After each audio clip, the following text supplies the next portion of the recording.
Hello, welcome to our special live streaming series, COVID-19 Frontline on CGTN, and today also live on Italy Class CNBC. I'm Zoyun. In the past several months, many countries have been making great progress in fighting the pandemic of COVID-19, and now with some countries gradually moving to the next phase, which is about resuming businesses and operations, as well as trying every means possible to revive the country's economic development. And today, it is our great privilege to have guests, including experts, scholars, scientists, and business leaders from China and Italy, sharing with us their visions and thoughts on those pressing issues. And now I'd like to give the floor to my counterpart, Andrea Cabrini, who's now anchoring live from Milan. Hello there, Andrea.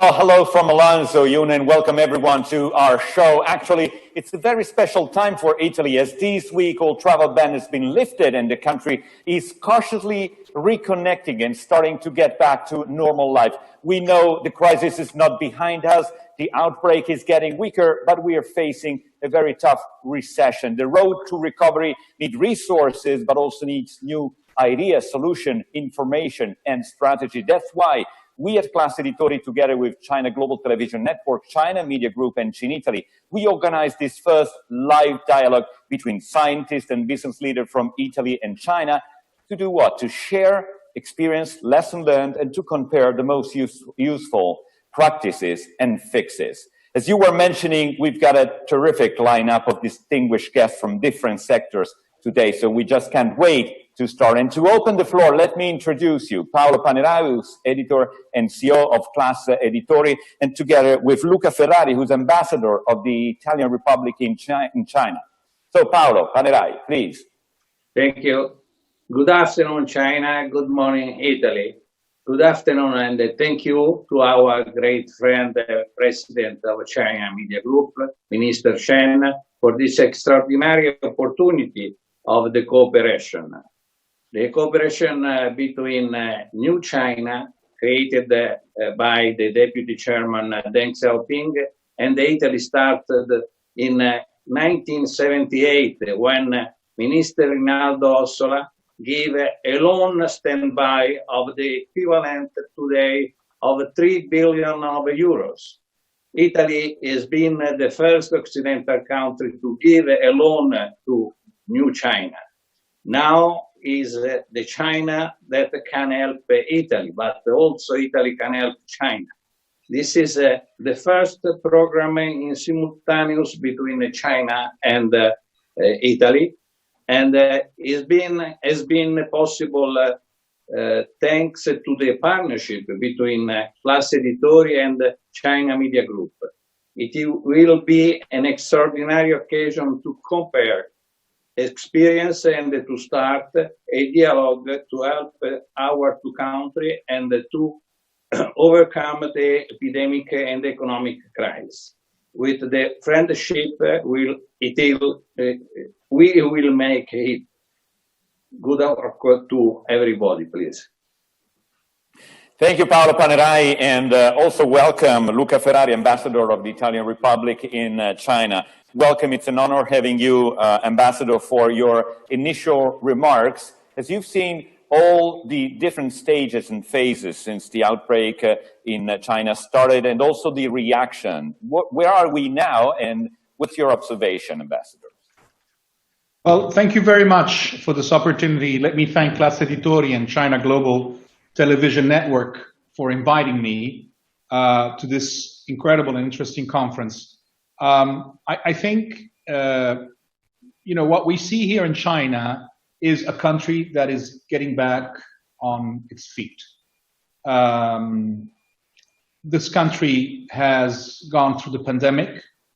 It was the first one that was hit. And now it's going back to its production levels. The most acute phase of the emergency is behind China, and now, thank God, it's also behind Italy. And I think we are increasingly confronted with economic consequences of the pandemic, which put a severe strain on our growth trajectories.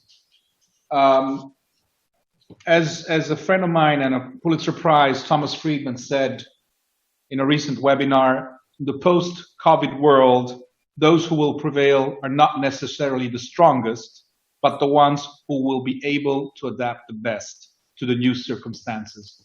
And certainly what we are witnessing in China is an incredible adaptation to the new circumstances. The double session of the People's Congress is just finished. We know that the government has put in place some incredible, strong economic measures, especially to allow a cash flow within the Chinese economy. We know that the Chinese industrial sector, and not only the Chinese, but also the foreign companies in China, have their production back to at least 98%. And we know, based on what the international financial institutions tell us, that by the end of the year, China should be back to growth, a small growth, maybe 1%, maybe a little bit more, but nonetheless a growth. So I think this is the big news. China is back on its feet, and it has the goal of China is to get back to growth. I think this is very important for Europe as a whole, and for Italy in particular, because this makes the Asian market the market to look at, and the only game in town for the rest of the year. So I think that export-oriented countries like Italy or other European countries have a lot of stake in China's growth in the second half of the year. I can tell you that the whole Italian country system is doing its best to get Italian companies in shipshape to confront themselves with these new challenges.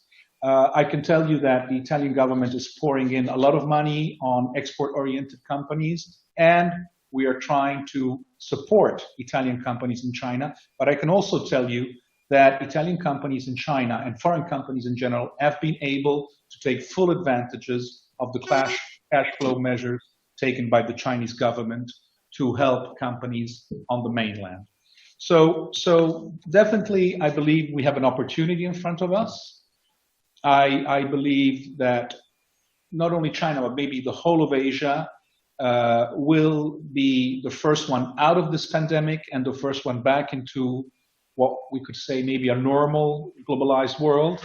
But I have to say one last thing. I think that of all the things that have been hit by this pandemic, I think the hardest hit is globalization in itself. And I think globalization was the main tool that allowed many countries to come out of poverty in the past 30 years, and for a country like China to grow to be the second biggest economy in the world, and possibly in the future the first economy in the world. So what I think is in the interest of China, but at the same time is in the interest, I believe, of Italy and Europe, is that we go back to a globalized economy, to an economy that where supply chains are interconnected, and where we can find the strong and the weaker points and put them all together, and hope that we have to get out of this altogether, definitely altogether. And I think globalization will be a big tool in the recovery of China and of Europe at the same time. So Yun, would you like to ask a question to the Italian ambassador? Yes. Oh, thank you so much, Ambassador, because I know you have been paying close attention to, the recovery process both in China and also Italy. So I'm just curious that according to your observation, what are some of the measures, especially control measures, that have been effective here in China, in your opinion, can work as some of relief or reference in Italy as well?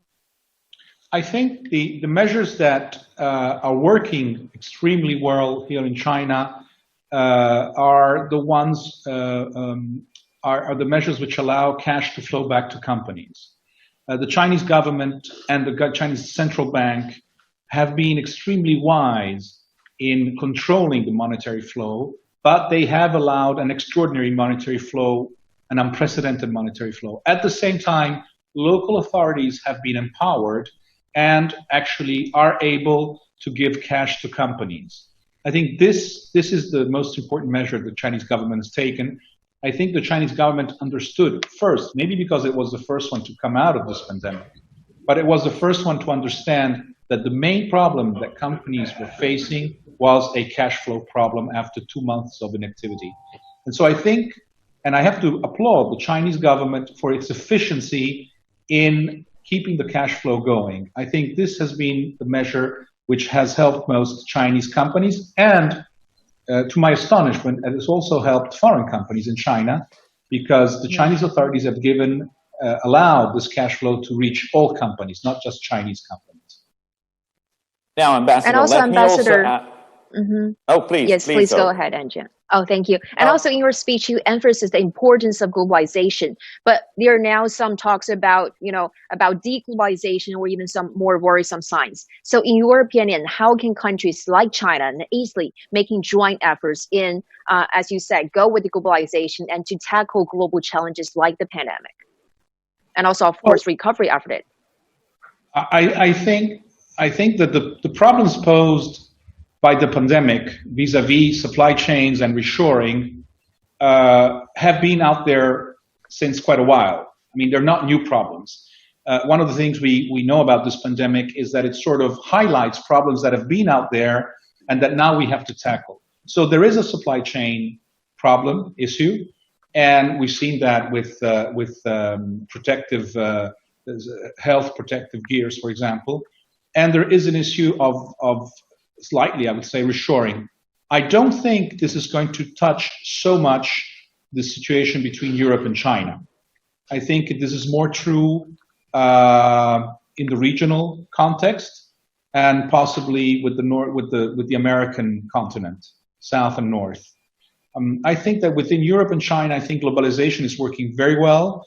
I think the supply chains are very efficient. Certainly, Europe has awoken to the fact that it needs certain strategic companies to have local production, and that is happening. That is actually happening. But this doesn't mean that between Italy, Europe, and China, the globalized exchange will change. I think, on the contrary, I think the effort, the accelerator, will be to go back to our globalized system of exchanges.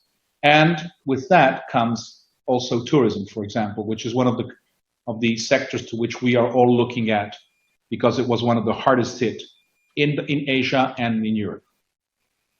Well, lastly, Ambassador, let me also ask, the outbreak is also shaking international relation. How do you see the evolution, looking ahead, of the relation between Italy and China?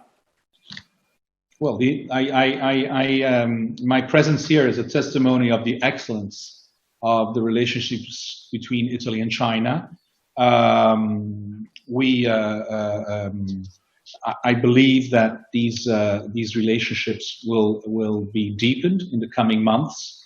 I don't think the fact that there are excellent economic or even political relations between Italy and China changes the position of Italy in Europe or China in Asia.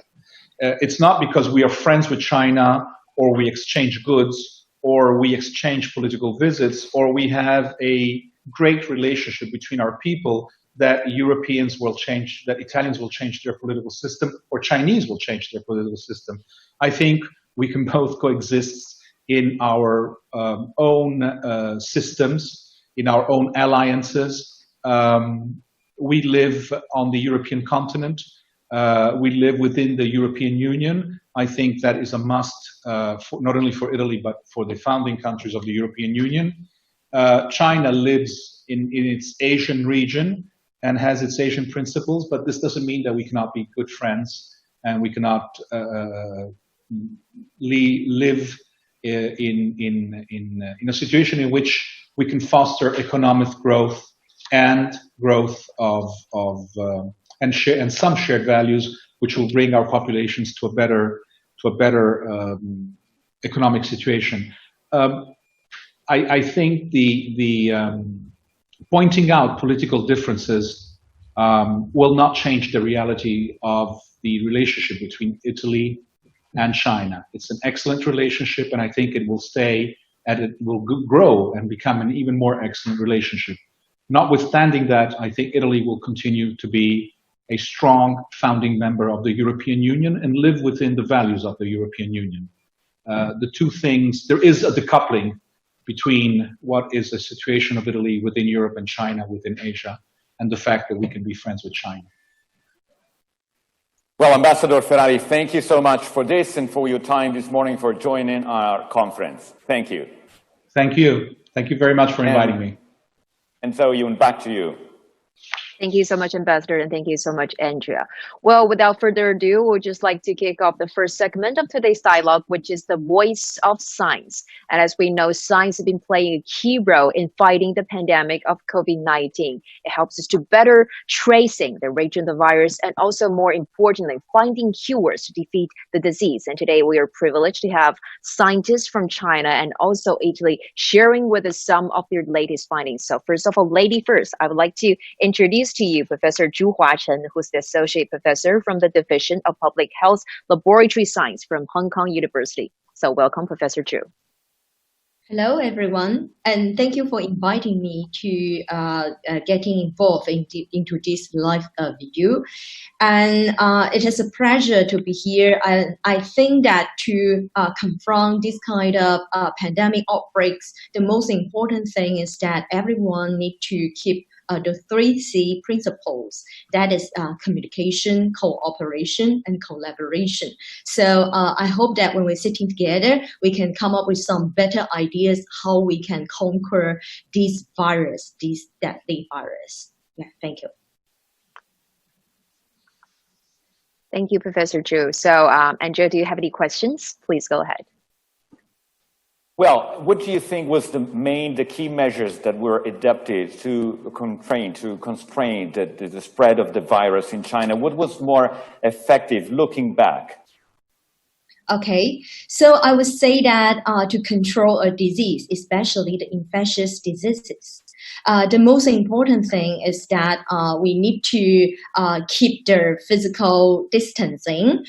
So we know that when we realize that this virus is highly contagious, we lock down the city in Wuhan and also the other cities in Hubei. So that is the epicenter at that time. And then we also know that because this virus can be transmitted and spread via respiratory secretion and transmit via some close contact and also the airborne transmission. So we suggest that people would better to put on their face masks and also have the good personal hygiene and also keep the surface cleaned whenever possible. And I think apart from these non-pharmaceutical measures like personal hygiene and also closing the schools and also keeping all the social distance and also the physical distancing, I think that scientists and industries, they are collaborating quite closely together to try to identify some possible drugs and also some medications and even vaccines. So I would say that putting all this together, how to invent some new medication approaches for the control of this virus, that is one of the most important options. And apart from this, cooperation from the public. For example, if everyone can rely on the keeping all the social distance and also keeping avoiding the close contact and also avoid the airborne transmission from each other and also keeping the cleanliness of the surface and also the personal conditions. And I think that it's also quite important to maintain the medical facilities in good function. For example, we need to make sure that all our medical health care workers, they have their proper personal protection equipment, so that there's no more nosocomial infection in the medical conditions. I think all these things putting together, they will contribute quite a lot to the control and prevention of the disease. And we can also see from other countries, for example, in Korea, we found that the mass detection of the coronavirus, that is also contributing quite a lot to the control of the disease. If you can detect the virus at the early phase and also give some like self-isolation, self-quarantine, or other kind of medical care, it will help to save lives and help to avoid further transmission. Yes. Thank you so much, Professor Chu. Well, you look very young, but I know you've been doing research of the viruses for several decades now, and some of them actually we're very familiar with, for instance, H1N1, MERS, etc. So compared with those viruses, what do you think are the most, let's say, distinctive features of the viruses this time, in your opinion? Okay, so I would say that we have been dealing with many different kinds of emerging viruses in the past 2 decades. For example, SARS, the avian flu, H5N1, H5N6, H1N1 for the 2009 pandemic outbreak, and also MERS and other kind of viruses. But compared with all these viruses, the most unique and the most difficult thing for the SARS coronavirus 2, that means the COVID-19 pathogen. These viruses are super smart. I have to admit that. Yeah, so this virus, it is highly contagious. That is why it can become such a pandemic. And the most difficult thing for it is that it can cause a very broad spectrum of diseases and even like the asymptomatic infections. So that makes it very difficult for people to detect it or realize it at the very beginning. So we know that currently lots of countries are using the body temperature detection for the quick screening of the population. But actually, at least half of the infected person, they are not really showing a fever, okay? So lots of people, they are carrying the virus without really realizing it. And at the early stage, although the virus has already been transmissible, but at that time, they may not show any obvious symptom. And now we also know that the asymptomatic infected person, the cases are really huge in the amount. So that makes it so difficult for you to do a full coverage of the detection or screening. And also, diseases caused by these viruses also quite diverse from person to person. Some people may be just having a mild influenza-like infection. Some people completely have no clear signs of infection. But some of them may develop into very, very severe status. So, so far, there's no very effective drugs, no vaccine available at the market. So it makes us so kind of like unable to control this virus in a very specific, very efficient way. So I think that is something quite different from the previous events. For example, for the SARS, at that time, when the person got infected with SARS, the symptom is so clear. The patient get infected always show an increase of the body temperature. It's easy for the medical workers to recognize them. And also the symptom is also quite unique and specific. For example, the SARS infected person, they always develop like respiratory infection signs, and also even further develop into pneumonia. But that is not the case for the COVID-19 or the SARS coronavirus 2. Yeah, so that's something difficult, something and different. Yeah. Okay, thank you so much, Professor Chu, for sharing with us your latest findings. Andrea?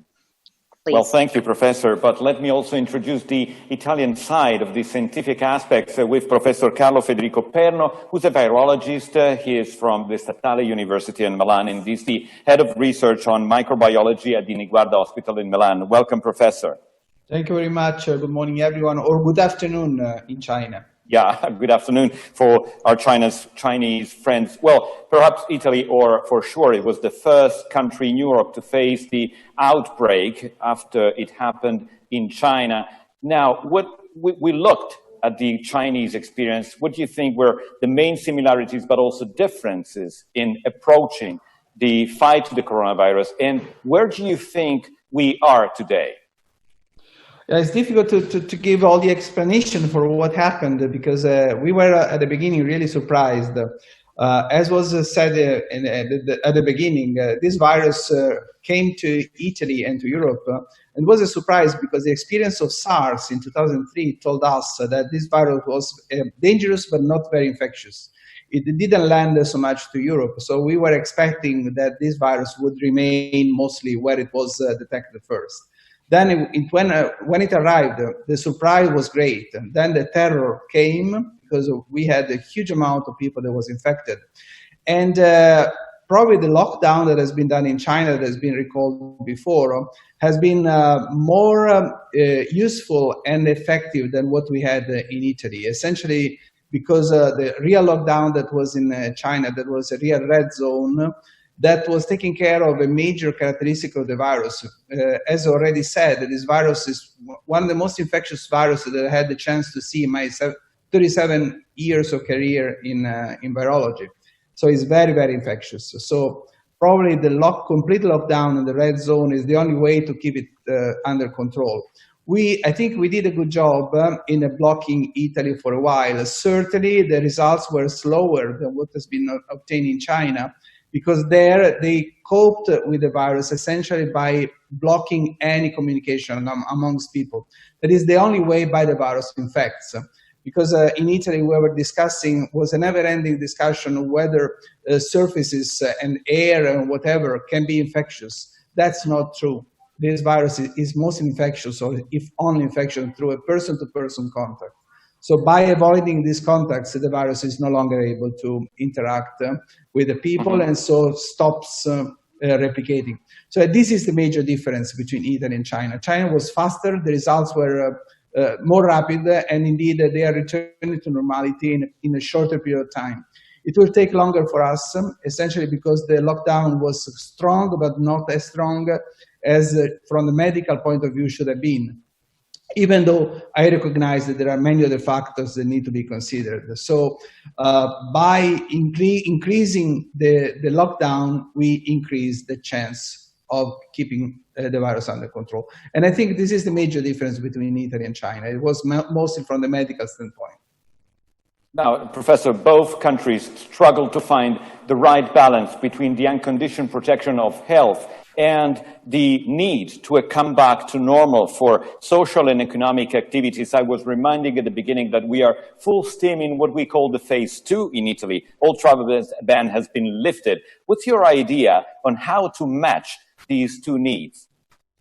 I have to say that I'm an outlier being a virologist, because the virologists tend to be medical doctors that strongly support the idea of locking everything because the virus should not interact.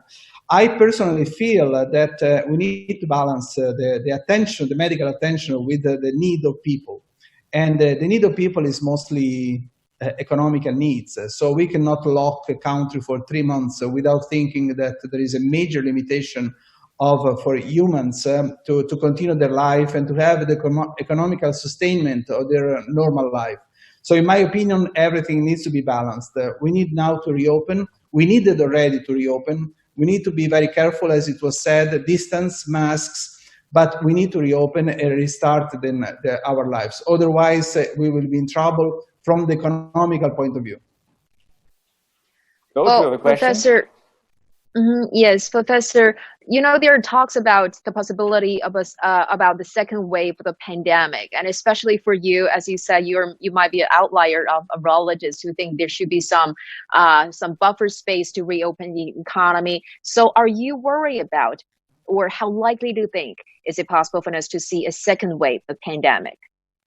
I look at the second wave with attention, without terror, without big preoccupation. Essentially because the virus now is under control in Italy, the number of new cases are very small. The characteristics of the virus that I do not bother you in discussing about fine virology, but the characteristics of the virus doesn't let it stay for a long period of time without infecting new people. So my concern about the new wave would be to the reopening of the frontiers, the borders, and new people that might arrive from the southern part of the world where the virus now is ravaging many countries, and the virus might re-enter our hemisphere and restart infecting people. But the new wave, second wave in Italy, I would think is relatively difficult under the current conditions. Now, let me wrap up with a question for both, if possible, and starting with Professor Zhu Chen, because given the drop in numbers of coronavirus cases in Italy, some doctors are saying that the virus is getting weaker. Is there any evidence in your experience in China? And then I'm going to also ask the same question to Professor Perno here, that the virus is changing and its lethality is getting weaker? Because you just said it's super smart. Is it just hiding, or something has changed? Okay, so I would say that first, the coronavirus for the COVID-19, it is still an RNA virus. So for an RNA virus, its mutation rate is much higher than the other kind of life forms. So it is not that surprising if the virus just keep mutating or having some recombination and to get some new genetic traits. That is not surprising.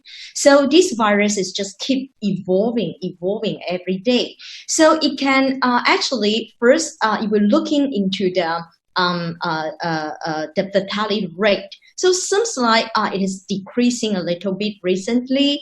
And also in China, just recently, after the very thorough screening of the SARS coronavirus 2 in Wuhan, we have already noticed in this big city, it has around like 10 million person, 10 million population in Wuhan. After the full screening of this virus, it was figured out that actually only several hundred of the citizens, they are asymptomatic infected with the SARS coronavirus. So that actually indicate it seems like the symptomatic patients, the numbers just dramatically reduce since March. So I would say that it could be possible this virus is getting itself more adapting to the human beings and with the decreasing of the pathogenicity.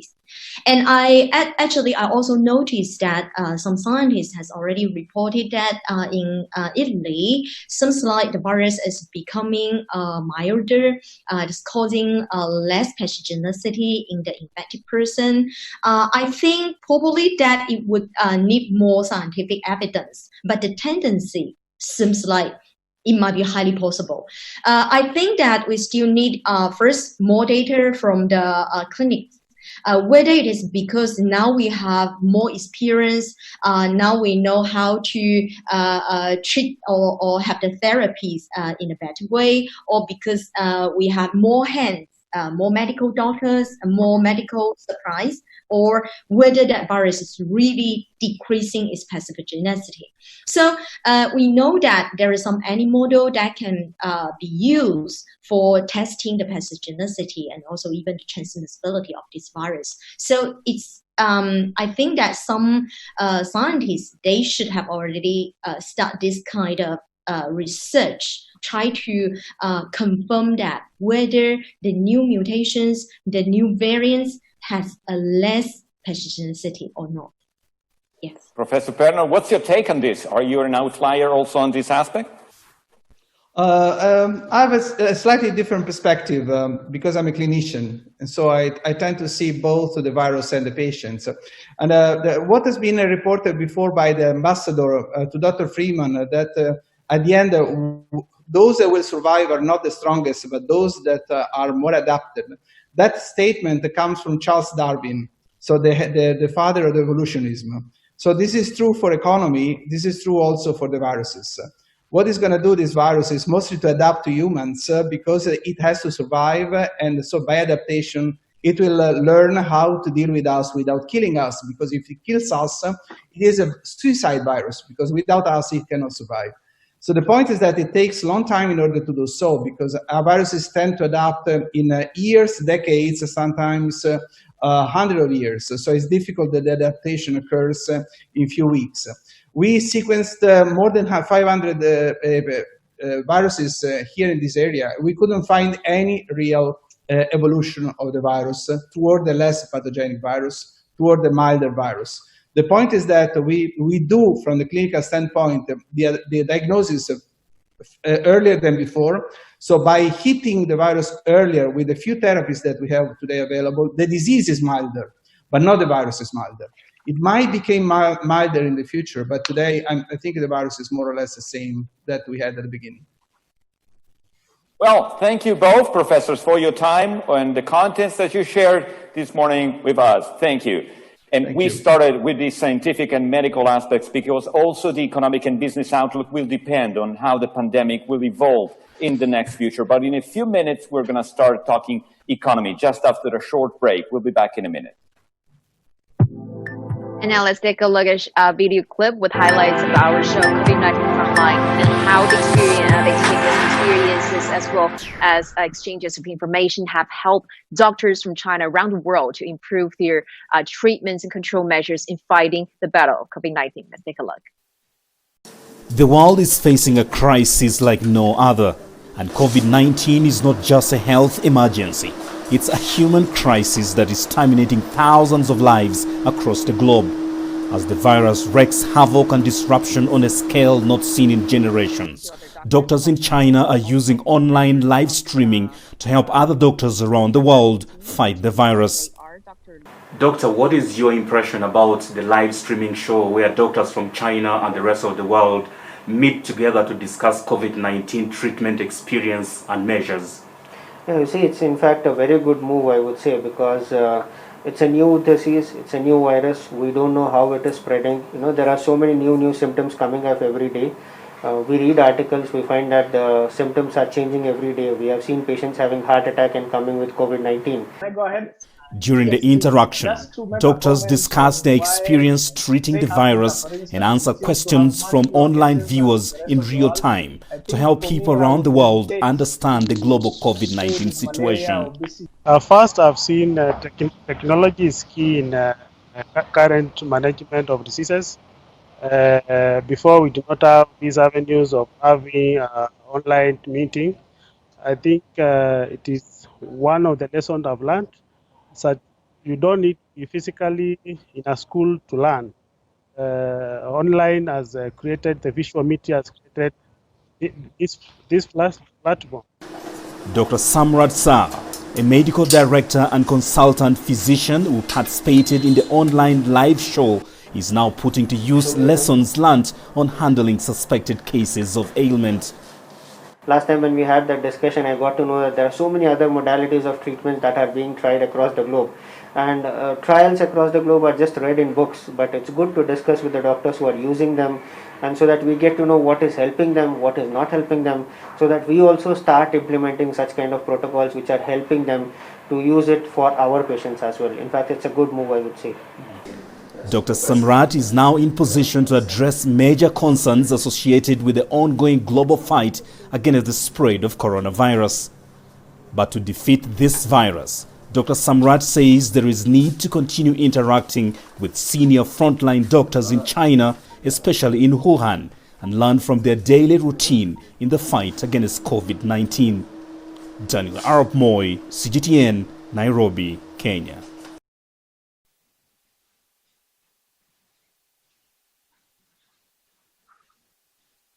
Well, welcome back. And now we are waiting for our Italian counterpart to take over and continue our live streaming.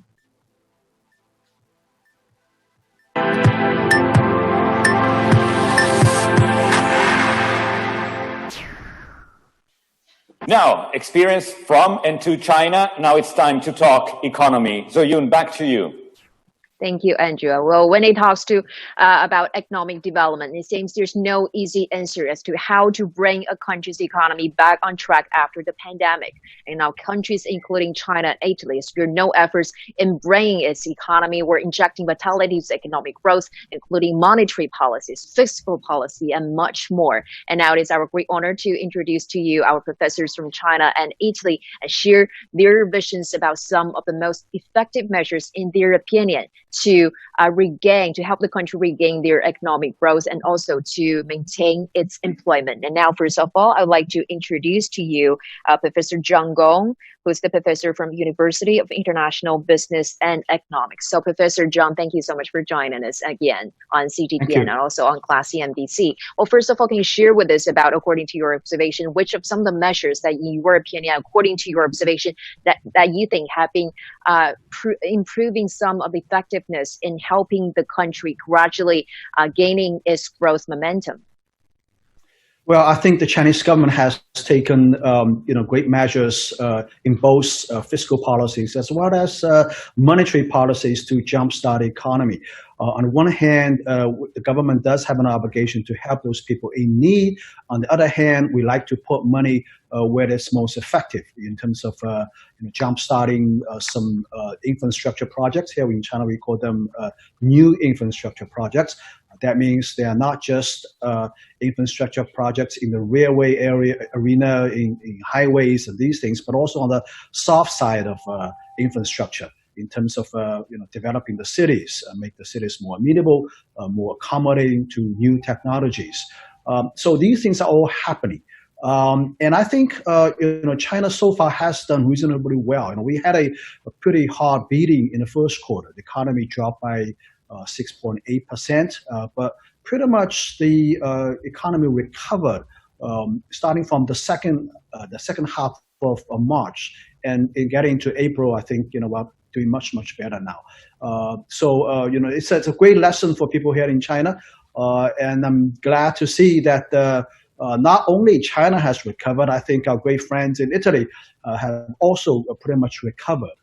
I think there's very extensive public support for people in Italy in putting up a very heroic fight against the coronavirus. And I'm glad to see that the economy is starting to come back from Italy's perspective. I also want to mention this great Italian sound that I've listened time and time again during the high days of fighting this vicious coronavirus. Rinacero, Rinacerai. I mean, this is the corona sound that was widely heard and sung in Italy, and it's a beautiful song. It symbolizes the great spirit in northern Italy, people putting up a heroic fight against this virus. It's just only symbolizes the Italian people's great spirit, also symbolizes the human spirit. So we here in China very much appreciate that. Yeah, and also, Professor, some people may say that small and medium-sized companies are the key in helping China secure its growth as well as employment. Do you agree? And if yes, what are some of the measures do you think that can help SMEs to not only survive, but maybe in the near future thrive? Well, small and medium-sized businesses are the workhorse of creating employment. 80% of the national employment is associated with small and medium-sized business. These companies are typically the first line of companies suffering from economic downturn. We have heard many stories of companies closing down, companies having difficulties laying off people. I think what the government has done so far is to provide the necessary credit to help these companies to weather through the storm. And secondly, we have a very unique system here in China.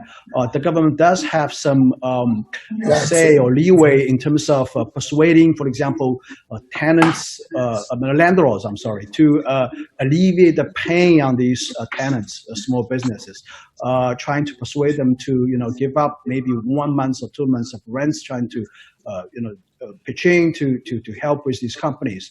And also, I think the government has try to decrease some of the taxes these companies pay. All these measures, they are designed to essentially help these companies to stabilize, at least to continue to operate. And also, I want to mention our export sector. In China's export sector, we have a lot of those medium-sized companies. They are having a lot of difficulties, actually, and the government trying to help them to reorient their products towards domestic market, so that they can at least survive and wait for the recovery of their international markets to come back. Okay, thank you so much, Professor Gong. And now it's time to listen to some of the voices from Italian side. Andrea. Yeah, absolutely, Zoyun. Let me introduce Professor Michele Geraci, who's also former Under Minister of the Economic Development in Italy. Welcome, Professor Geraci. Good morning and good evening for our friends in China.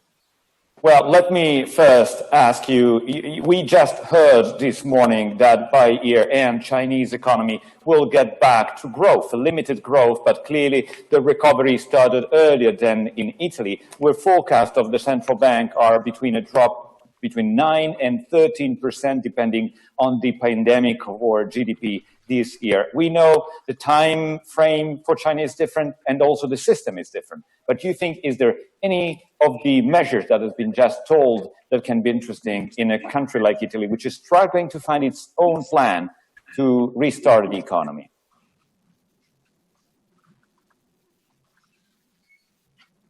Many Western countries and in a better position than Italy in order to restart the economy for a number of reasons.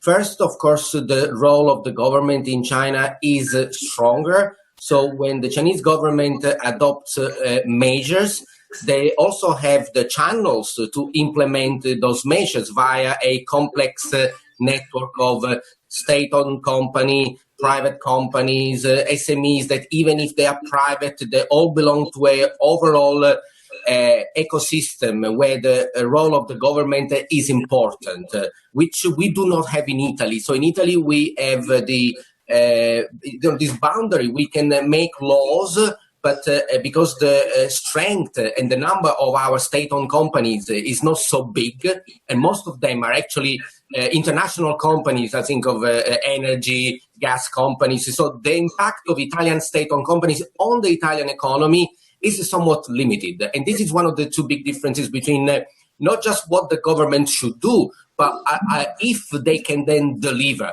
And this is why China, as an analyst, never misses its earnings forecast, always exceed them a little bit, because it has the measure to deliver. The second reason is also the structure of the Chinese economy, which is unique in the world, where 45% of the GDP comes from investment, whilst in Italy we have about 15%, 18%. Now, when you have a large component of the economy coming from investment, and remember what I just said, the strong presence of the big companies, it is easier by just adjusting the investment by a little bit. That will have a significant impact on the overall GDP, because the weight of the investment is almost half. If we increase our investment by 10%, we go from 18 to 19.8, so very little impact. And the third point is the digitalization. We talked about globalizations and the effect, and I do think that Chinese economy, for what I've seen after having lived there for 10 years, there's a saying, in Europe, we have a difference between online and offline because the internet was born on the PCs. And so we have a frame of mind where if I'm at home, I connect and I'm online. And when I'm not on the computer, I'm offline. In China, the internet was born in the mobile phones. So with people 24 hours a day. So Chinese average consumers are always online. And this means that while there will be a decrease and a slowdown of the globalization of certain sectors that involve meeting people, the other side of the goods and services, the digital ones, actually will flourish. So if we talk about tourism, of course, in my view, tourism, airline, these are kind of sectors that need to do a lot not to die. And in Italy, we know tourism is about 240 billion euros, direct and indirect, so almost 14% of the economy, and we are in deep trouble for that. We just lose 100 billion just for tourism. Including Chinese tourists that will not get back to Italy soon. You're right, Andrea. Including Chinese tourists, they do a lot of foreign purchases of luxury goods. We're talking about billions of not just tourists coming and do tourist expenditure, but a lot of our export, our foreign export, and especially in the luxury sector. So, to conclude, some sectors will suffer, some others will flourish, and those that will flourish are the digital ones. Artificial intelligence. China has a plan 150 billion, 150 investment in AI. In Europe, we struggle to come up with 10 billion. So that gives you the order of magnitude of the size. But the advice to Italian companies, look at China, look at Southeast Asia because there's a spillover into these soft service digital areas as well. And keep our strength in the manufacturing. But that will be harder. So, Yun, do you have a question for Michele Geraci? Yes, Professor Geraci. Well, as we know, Italy is actually the very first G7 country to embrace China's Belt and Road Initiative. And I know you actually play a very, very important role in that process. And now with the new changes and also the challenges brought by this pandemic. So what kind of new impact do you think the pandemic will bring to this initiative cooperation between the two countries? Thank you. I'll tell you, the signing of the Belt and Road, in my personal view, was one of the best things we could have done at the time to help companies. And the feedback that we received from companies has indeed been very positive. Very few have, if any, have complained. It was, yes, the first G7 country to sign, and this was, in a way, a milestone, but it is an initiative that I believe, because I've seen how China has built its own development success over the last 10, 20 years, which has been based on many pillars. The relevant ones are migration, rural to urban, development of infrastructure to allow these people to travel, and development of infrastructure to allow the migrant to arrive in the urban areas and work. Now, this model is being duplicated also in Asia, in Africa, and with the different and local differences, infrastructure, transport. This is what Central Asia and Africa needs. On top of that, we could build manufacturing. And you see, Jim, these are all sectors that, infrastructure, ports, they can do relatively well even in the virus area, because it's not office building where you have air conditioning. You work outside in areas that are not very highly densely populated. So in a way, I think the shift of the economies into something which is relatively safer from the health point of view. The struggle that China also has domestically, and therefore needs to push more for the Silk Road, for the Belt and Road. The manufacturing hunger that these countries have to take on part of Chinese production in manufacturing, while China moves up the value chain.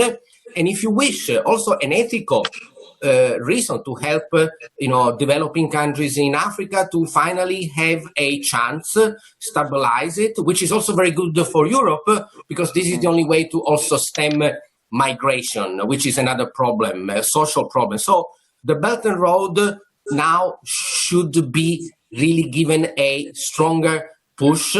As we say, it would be a waste if there was a crisis without an opportunity. And it would be a big loss for Italian companies that are very strong in these areas: energy, infrastructure, construction. So more of the Belt and Road, especially in third countries. Well, thank you, Michele Geraci. Let me just ask another question to John Gong, which is connected with this, because One Belt, One Road is a great global project. Now, we know that since the outbreak started, globalization has been badly hit, and there was a drop in international trade. There's a deglobalization underway. How can the Chinese economy model adapt to this? And what's the take for the Italian companies, the Italian businesses that are listening today to understand how to adapt their strategies for the future? Well, certainly the Belt and Road Initiative, the current projects in this program are facing difficulties, and we have to honestly face that. And that has to do with the economic slowdown in the developing world. We all understand that this year it's going to be very difficult. Most parts of the world will see a negative economic growth, and that will inevitably impact many countries' ability to service these loans from China. I mean, altogether we have about 2,000 loans associated with the Belt and Road Initiative. So I think this is a fact we have to take a very hard look at. But I don't think that China is going to make a strategic change. I think the overall direction of the Belt and Road Initiative is still very sound. It's just that we are having a very difficult time right now. We are heading into economic headwinds. I think moving forward, I think from China's perspective, we need to look at the areas and countries where there are more a higher likelihood of these loans not being defaulted. We're already starting to see some politicians in some countries, in Africa, for example, that they're talking about China's to write off these loans. It doesn't mean that China hasn't done that before. It can't do that for that reason, for that matter. But I think overall, we still have to keep in mind that these projects are not philanthropy. I mean, these are commercial projects, intended to lift the overall infrastructure level in these countries. At the same time, hopefully, creating some more manufacturing jobs in these countries. So I think, moving forward, we need to evaluate these programs, these projects, these loans, and focus on countries and focus on areas where we see more promising returns. At least we want to see decent returns. And I think this problem is particularly dire in the context of dollar getting strong. And we have to keep in mind that these loans are made in dollar terms, whereas the proceeds from these loans, from these projects, are mostly in local currencies. And most of the local currencies around the world right now are seeing depreciation vis-a-vis the US dollar. So you would imagine, the difficult situation here. But again, I want to emphasize that the program is overall in the right direction. China has continued to go down that path of extending cooperation with many countries around the world, including Italy in Europe, to further improve the infrastructures in many of our partner countries, so as to facilitate trade and other exchanges, including people-to-people level exchanges across nations. Well, thanks again, Professor John Gong and Professor Michele Geraci, for sharing your economic outlook. The road to recovery will need investment, as we heard, and will need also finance, private saving engaging in the battle for the recovery of the economy. Giuliano D'Acunti is the country head in Italy of Invesco, one of the largest asset managers globally. First of all, thanks for the opportunity to take a part of this important event. But let me start talking about Invesco presence and capabilities in Asia. Invesco has 50 years of experience investing in Asia Pacific since 1970, and our company has a strong and growing presence in Asia Pacific with 13 offices in 8 markets. But last but not least, Invesco is one of the first few global asset managers that established a wholly foreign-owned enterprises in China to conduct investment management business, and it has 2 important joint ventures in China, targeting both domestic mutual funds market and private equity markets. But what we learned from this crisis? First of all, client communication is important in order to better understand clients' risk appetite, especially during market turmoil. The outbreak of COVID-19 has highlighted the importance of a safe, clean and sustainable environment to prevent from a systemic health risk. So during the COVID-19 pandemic, we learned that with the S of ESG is extremely important. It's something that we cannot underestimate in the future. So the globalization helped it facing these difficult times, and the country less impacted by a pandemic or that have already gone through managed to provide support to the most impacted ones. An example is China medical support to the BRIC countries. This has an impact both in the short and the long-term meanings. So how to create new positive environment? First of all, Invesco will continue to take a collaborative approach to manage the business globally and focus on our commitment to Invesco vision of being the most client-centric firm in our industry. But for what concerns China, current market condition provides good entry point for the strategic investors to capture the long-term better road investment opportunities. The Chinese policymakers remain committed to the BRIC with growing emphasis on sustainable development.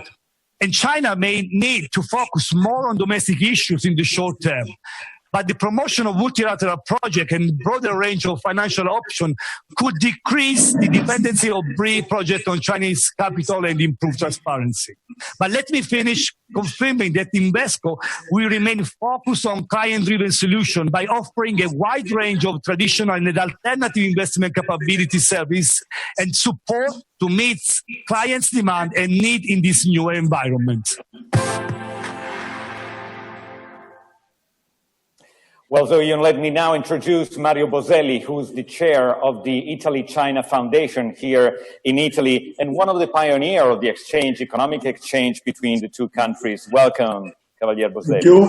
Good morning, good afternoon to all of you. Please. Thank you. Thank you. Well, first of all, you've been visiting and working with China for 40 years now, so you've seen many different cycles. But how about what's changing now? How do you see the situation, and what has changed for Italian companies? In fact, I have been going to China for 40 years, and I have seen the great country grow, mainly in quantities in the first 20 years, more or less without caring too much of how it grew, and hence to the respect of the rule. This harsh competition penalized Italian companies. Instead, in the last 20 years, China is growing quality in excellence in many fields and has become the first market as trend for our fashion system, for luxury and for Italian style product. And we are very happy for this trend. So, Yun, do you have a question for Mario Boselli?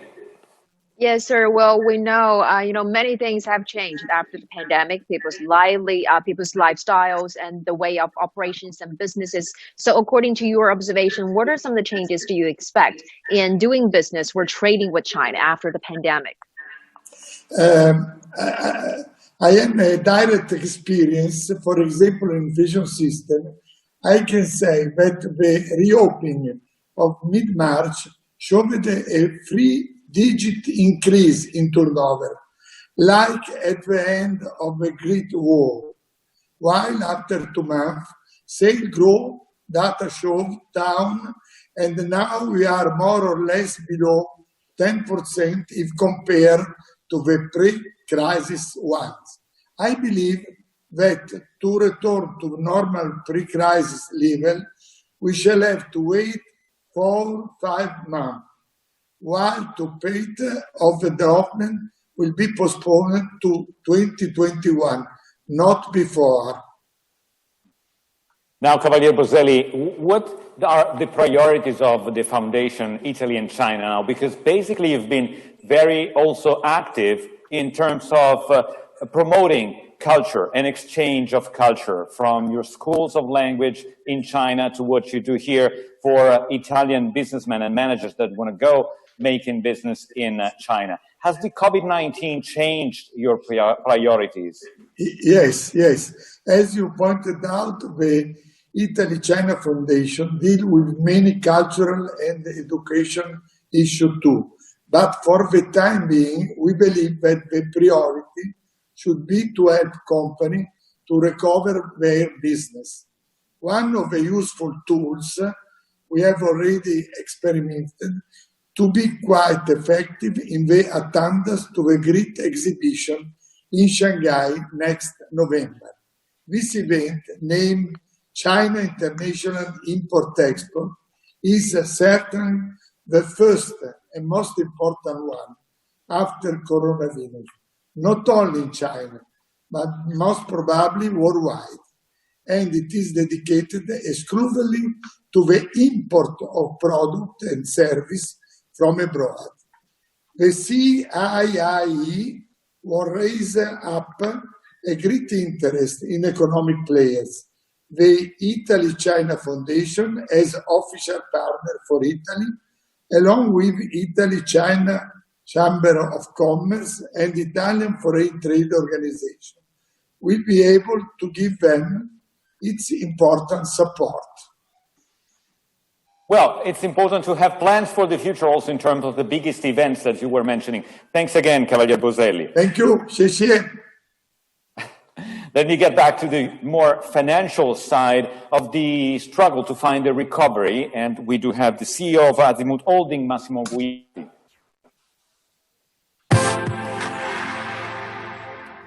I'm actually talking from Hong Kong, where I'm based, and Azimut has been based in China and Hong Kong since 2011. We actually were one of the first asset manager, independent asset manager, set it up in Shanghai in 2011. And with the opening up of the markets in 2018, Azimut gained a private mutual funds license, and was basically the 11th asset management in the world and the first in the Eurozone.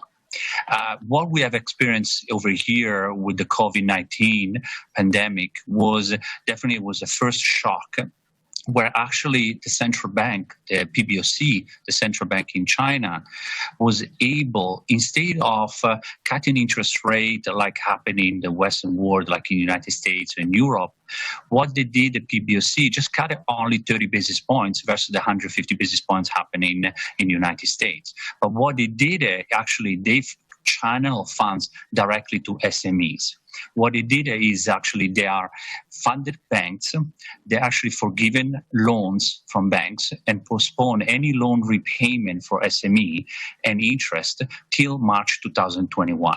This is what they did. It gave basically a lot of capacity to bank to lend more money to SME businesses, because regardless of interest rate, high or lower, SME in stress markets cannot get any funding, cannot get any loan from banks. What actually in China did, they channeled directly money to the SMEs, and they allowed them to basically survive and to prosper. Another actually things what happen now, they actually lended money to small banks and forgiving some of the loans that they give to the SME.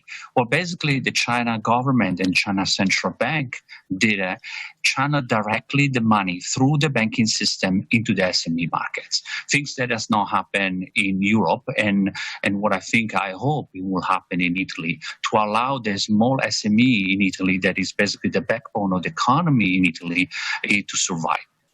This pandemic has been a huge issue, a different crisis from the past, because it's been a big issue in the demand supply and in the supply, basically in the demand and the supply.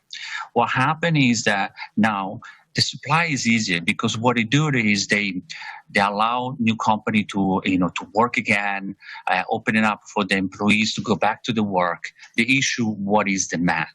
I think what China managed to achieve through this lending directly to the SME, they allow demand to still basically be up. And if you see, we start to see just a recover on the demand part, especially if we're looking at the number like smartphone sales or auto sales, or even in the industrial point of view, the industrial excavator sales. They actually are recovering from the March to April, and actually we see a very nice progress into the May. What we believe is that this direct channel of money from the central governments, from the central bank into the real economy helped China to basically pass through this pandemic. Now, all these witnesses are very interesting, and now let's move from Hong Kong back to Italy live with Carlo Maria Ferro, who's president of the Italian trading agency ICE. Welcome, Chair. Good morning, good evening, everyone. Buongiorno, Andrea. Well, it's a pleasure having you because you do have a very deep understanding and view of what's happening in between the two countries. What's your take on the situation currently in China from also the business perspective? I would say that we normally at this meeting say that China is an important and complex market absolutely to address as a priority. And I would say that after COVID, we may say even more, is even more complex, is even more important, and there is an opportunity certainly to be addressed on which the Italian system supporting SMEs in export is very much focused. And I elaborate on a few of these points, but clearly we start, first of all, from the size of the market. China imports $2.1 trillion of goods, and Italy owns less than 1% market share on this import compared to about 3% of the participation of Italian companies to the global trade. So clearly there is more space. We are the 9th exporter in the world, the second manufacturer in Europe, and we are the 23rd supplier to China for exporting goods. And frankly, what's happening is not changing the size of this number. When we look at the statistic and we learn that in January, between January and April, the import into China from all the world has declined by 3%. The percentage itself does not change the significance of the Chinese market. But the number is very large, because if I translate this 4 months effect into real US dollar, are as many dollars as all the import of a country like Finland in a full year. So really the opportunity of China is size and is evolution towards a model of consumption that both in consumer, because of the ambition of a Western style of life by his young generation, and in technology very much fits with the excellence of the Made in Italy. So, Yun? Yeah, and also, sir, we know during the pandemic, many of the business here in China have been, switching from offline to online. So how do you think that transformation will kind of shape the new way of doing business or trading with China from Italy? The digitalization and focus on helping PMEs, SMEs in particular, to increase their digital education in general and to the use of digital marketing tools was already part of our strategy even before the COVID emergency. For instance, you may remember that at the Cavaliere Boselli was reminding the CII Expo in Shanghai last year in November, the CII Expo in Shanghai, we had the honor of signing an important agreement with the HEMA, the HippoFresh chain of market, which is exactly this model of O2O, where the consumer goes and on a smartphone buys online what he or she sees on the shelf. And the Italian Trade Agency is the partner to bring in about 200 Italian agro-food companies to sell on this chain. So we were already on this path.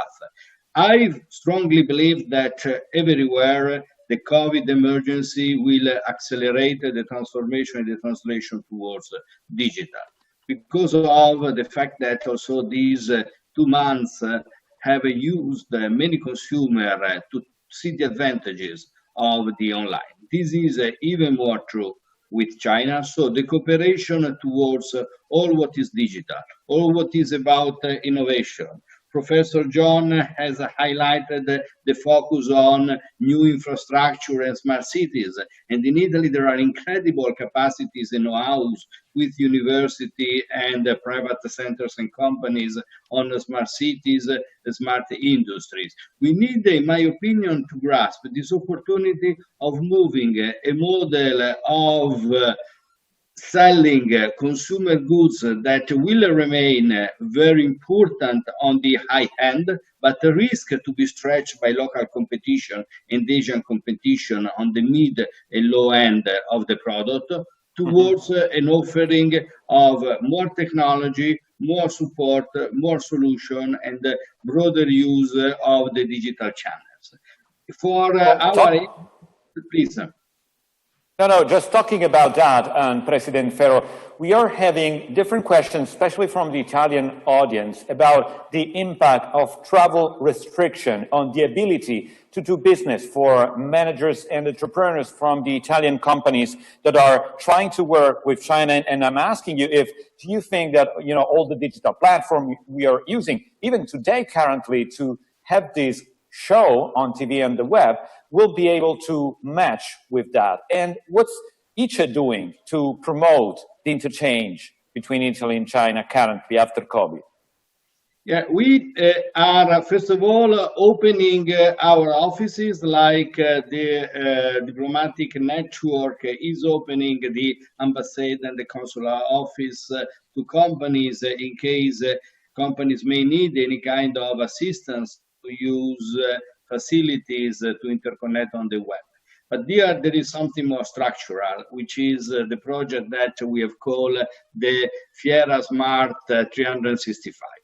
What is this project? This project is a platform that we are developing with a third-party provider, which gives the opportunity of transferring the look and feel of a fair, exchanging the digital catalog, interacting on chat on a virtual way between a company that may expose in a fair and potential buyers that instead of coming into the fair participate by remote. But even more, the objective is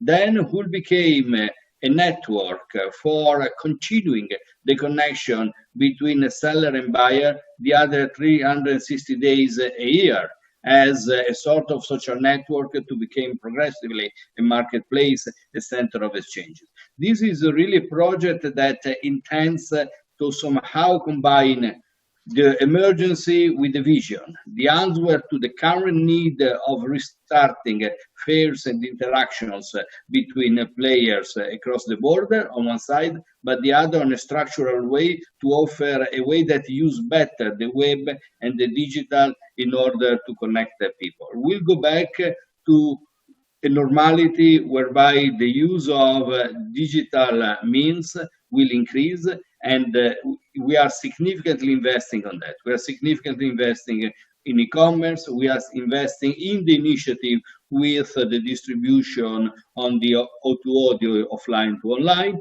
and on the digital fairs. Additionally, we have reset the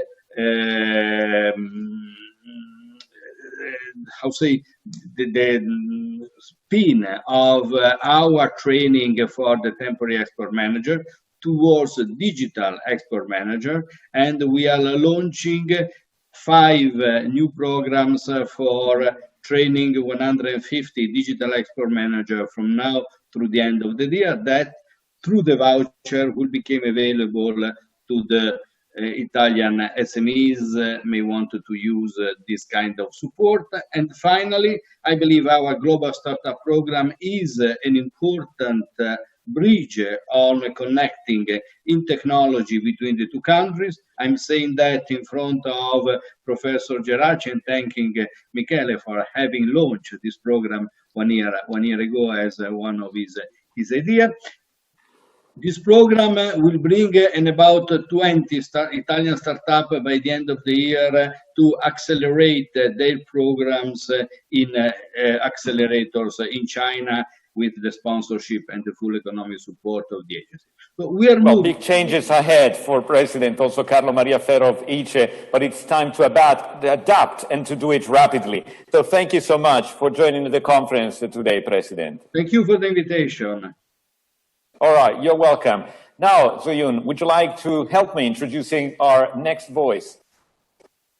Well, of course, as you and also our distinguished said earlier, that banks and also financial organizations plays a really important role in helping enterprises and companies, especially on the front of ensuring their cash liquidity to survive or to hedge against the negative impact of the COVID-19 pandemic. So now let's listen in from a guest who is Mr. Jiang Xu, which is the country head Italian of Bank of China, and listen to him about some of the measures or some of the moves that they've been making to help companies survive the pandemic. This year is the 50th anniversary of the establishment of diplomatic relationship between China and Italy. During the past 50 years, the friendship between China and Italy has been going from strength to strength. Last year, our two countries signed MOU on Belt and Road initiatives. This year, our two countries have been giving each other much needed help in the fight against the epidemic. China sends 3 batches of medical experts to Italy to share the Chinese experience. A lot of Chinese companies, including Bank of China, are trying our best to help Italy fight the epidemic by donating the much needed medical supplies such as ventilators and face masks. As the saying goes, a friend in need is a friend indeed. I consider China and Italy to be real friends, especially in these very difficult times. Going forward, I can only see China and Italy, their friendship to evolve much stronger after the epidemic. Regarding the cooperation on the economic sectors, because China and Italy are always complementary in their economic structure. So I think in the future there will be huge opportunities for Italy and China to work together. For example, Italy is a country famous for its SMEs. Many Italian SMEs are niche players in certain industrial sectors. They need China's capital and market. They are also needed by China because of their technical know-how and high-quality products. Take pharmaceutical sector as an example. It will certainly benefit from the current pandemic.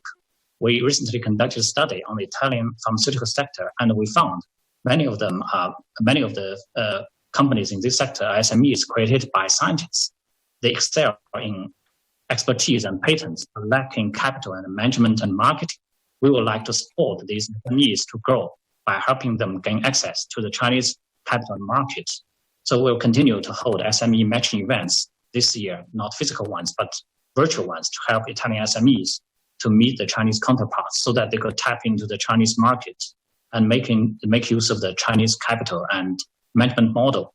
This year, China will also hold the Shanghai Import Expo. This is also a very good opportunity for Italian enterprises to showcase their products. And also, China Investment Corporation, that's a sovereign fund in China, they are planning to launch China-Italy Industrial Fund. This fund will certainly boost the cooperation between China and Italy. And also, through Bank of China's help, CDP have issued a panda bond in China. So the proceeds from panda bond can also help Italian enterprises if they want to work in China or with China. Well, welcome back. Just as Mr. Jiang said, a friend in need and is a friend indeed. And that is what made this dialogue today so meaningful and so special. But during the pandemic, the economic growth, especially in sectors like services and retail sales, have been hard hit during the coronavirus pandemic. And so how does the businesses on these sectors in China and Italy react to those economic fallout, and what kind of changes and improvements they've been made in order to cater or to meet the changing demands of the customers, not only here in China or Italy, but also around the world. So now I'd like to introduce to you two guests, one from China, the other from Italy. And now let's first take a listen from Mr. Kevin Zhang, who's the General Manager of Erno Laszlo China. So hello there, Mr. Zhang. First of all, could you please share with us some of the, so what was the reaction of, your company when it was first hit hard by the pandemic, and what have been some of the measures and also improvements made during this process? Okay, good morning and good afternoon to everyone. So thank you so much for inviting me. I think it's a very honor to be here. So I can introduce some things from our company to against the profiles. I think for us, our strategy for the overcoming the many COVID-19 related challenges at the beginning of the pandemic has three parts. And the first one is to protect our team and nurture the most valued consumers and optimize our cash position. So I think that for the first things, we put the safety of our national community beyond any other considerations. That's the main reason why we closed our office from the Chinese New Year and to April, end of April. We asked our team to work from home, and we canceled all the travel plans, which are best to distribute the masks and disinfectants to our employees in the most difficult time, especially in February. And so far, I think we are happy to, glad to say all of our staff are safe, and including the families. So I think the first one we take. The secondly, we are deeply concerned about our value consumers. During this pandemic period, our sales team, they ask about our consumers' health, skin condition by WeChat. Usually in China, there's a lot of tools to communicate with the consumers. And so by phone, we sent them the free cards and also the free products to get them through the difficulties. And the third thing for our financial team, we control the spending across what the departments to save the cash and to deal with the long-term impact from the pandemic. So this is the same three main actions we take during this period.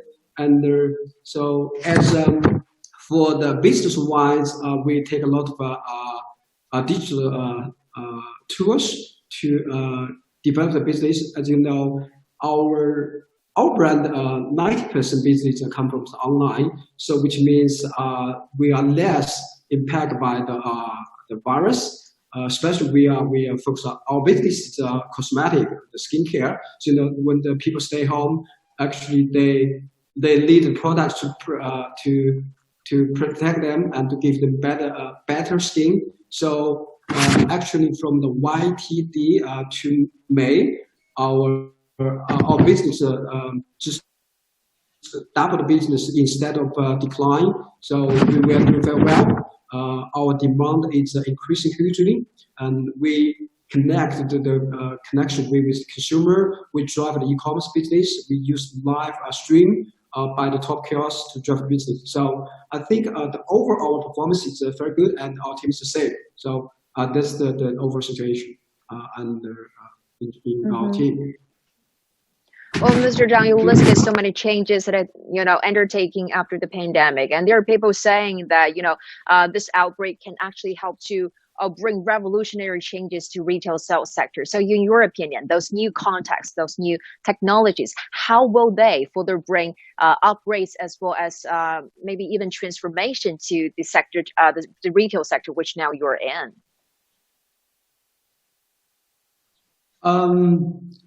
So could you repeat again? It's a single is not stable. Yeah, I'm sorry for that. So how do you think the new technologies, the new changes will help retail sector to further upgrade and transform? Yeah, I think that's very important for the That's very important for the new technology to change business. The China. In the retail wise, we are shifting from the offline to online.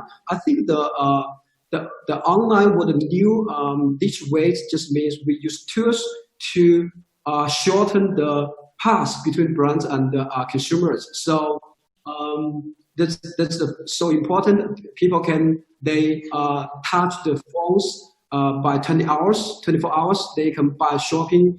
They can do everything online. So I think this trend already shown in the water categories. So I think in the future for our brands, we we are definitely to focus on this online digitalized. We already built the infrastructure system to drive the traffic, drive our consumer attention to online. So, okay, Andrew, do you have any the live stream, the QR opinion? Go ahead. Yes, please okay. Go ahead. Yeah, just to mention the new tools for new technology very important for the retailers. I think for every race. Okay, thank you. So, Andrew, do you have any question for Mr. Jiang? No, well, so let's compare his views with what's the experience of Gianluca Toniolo, who's global perfumes and cosmetic travel retail LVMH. Thanks for joining us, Gianluca Toniolo. Thank you. Thank you. Well, we just heard the deep of the revolutionary changes, especially in consumer experience when it comes to buying cosmetics. And first of all, I'd like to understand, since China reopened late March, early April, what's your sense of how's the market changing, and what's the first signals that you're getting from the market? Oh, thank you so much, Andrea, for your question. Good morning, everyone, and good afternoon for Chinese partner and friends.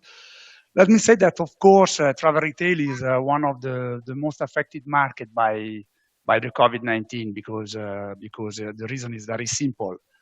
Borders are closed, airports are closed, so as a consequence, people is not more traveling and is not more buying. Let me say that we are forecasting so far with a full year, from a full year point of view, a drop in sales by 40-45%. This is the market, the estimation regarding the market, the travel retail worldwide market. But let me say that thanks to Asia, and especially thanks to China, we could be more optimistic because, as you told before, as you mentioned, Chinese travelers are coming back. Because let me say that when a lockdown ends, the first thing people want to spend money on is eating. I don't know, Andrea, if you know what is the second one. Let me say I guess it's beauty, isn't it? The second one is traveling. So hopefully, we hope that people, for sure, will come back in traveling.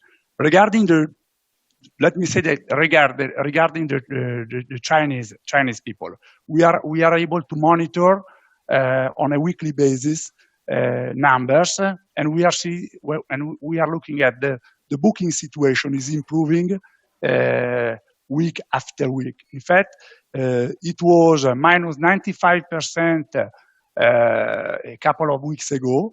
Now it's becoming minus 92% if we look at the next 6 months. And especially in Europe, we could assist to an improving situation by the next 2-3 months, thanks to Chinese travelers. Of course, what I can say that Chinese travel is entirely domestic so far. Main destinations are Shanghai, Beijing, Guangzhou, and we are expecting a peak recovery by September, early October, so after national holidays in China. Well, Gianluca Toniolo, clearly Chinese tourists will travel internationally less in the future. Are you planning, as many luxury brands are doing, to strengthen your distribution channels inside China to match with the demand that we will be lacking in airports and all the international travels?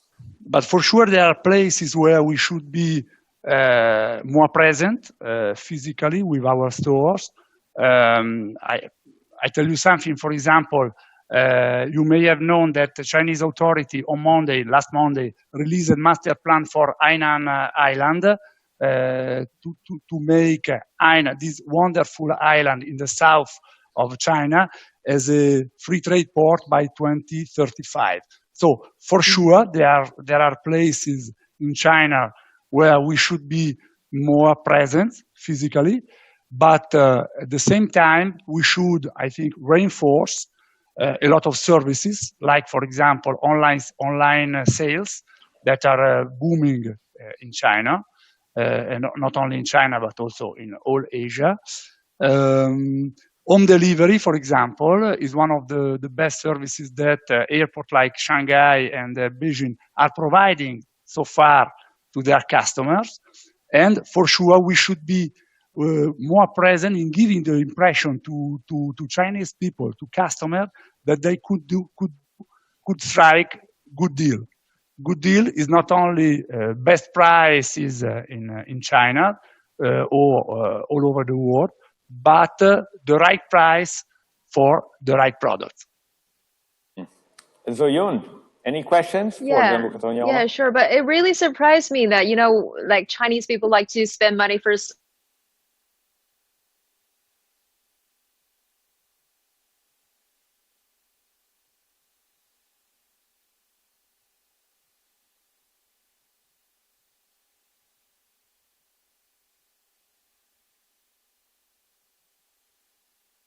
global luxury products have been saying, I think it's a terrible decline in the first quarter. So I just want to know, what about in the following quarters? Will there be a rebound in China, but also other Asian countries who used to be the driver of luxury and consumptions were one of the drivers? Will there be a rebound in the following quarters in China and other Asian countries for luxury consumption, in your opinion?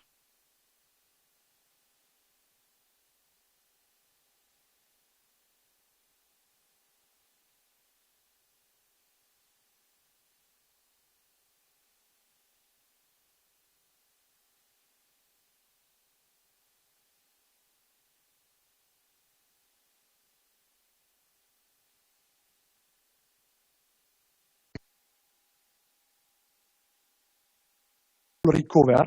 When I say full recover, I mean the same level of sales of 2019 before 2022, 2023. So the forecasts are not so easy to digest, but this is also the right situation we can fight, because in crisis period we should be optimistic and find out opportunities like Hainan free trade port in China, for example. That could be a main destination from Chinese tourists. And then let me say that I'm aware of a lot of projects in travel retail in China, for example, by China Duty Free Group, that are aiming to develop not only the top 5-10 airports in China, like Shanghai, Beijing, Guangzhou, and so on, but they have a huge and a lot of projects, important projects, to develop business in duty paid and to reinforce domestic airport. For sure, the receipt from a brand perspective is, in a nutshell, should be more services, more specific product, because we should also do something new in terms of product, and more trade marketing activities to capture customers that want to buy. Well,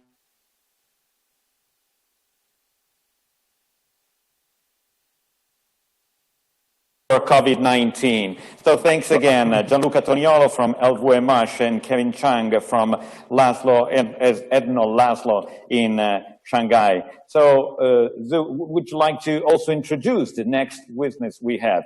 No, there's a problem in connection, unfortunately. So let me introduce also the tourism and travel point of view with a contribution by Ren Hun, who's president of CAISA.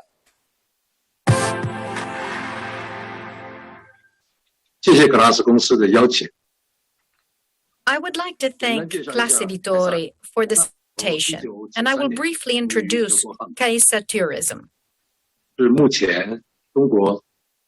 Founded in 1993 in Hamburg, Germany, CAISA Tourism is currently the main supplier of integrated tourism services in China. It is active in 152 countries and regions worldwide, and it creates tourist packages addressed to every kind of consumer. The headquarters is based in Beijing, and it boasts more than 40 branches globally.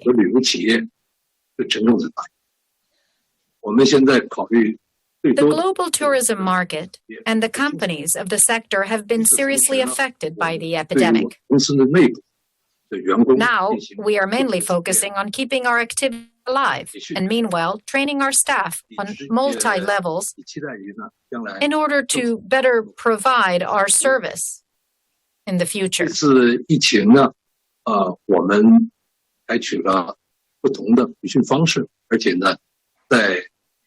During the emergency, we have chosen different training methods for our staff, and we have organized the first May holiday in the Beijing area for over 4,000 people due to the extra-provincial tourism ban by following the guidelines of the Chinese Ministry of Culture and Tourism.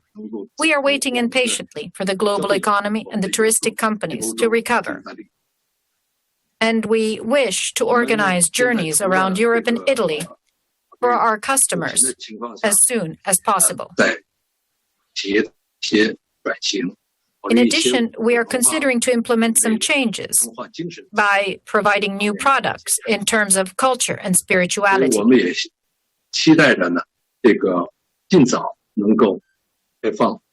The core points of our activity for the outbound tours of next year will be wellness tourism, together with the medical and sportive one. For this reason, we are actively exploring these sources for the future by reconsidering our products, also in terms of marketing. Thank you. Well, thanks to the president of CAISA Rincon for also giving us the idea of what will be the leverage for the recovery in the tourism sector.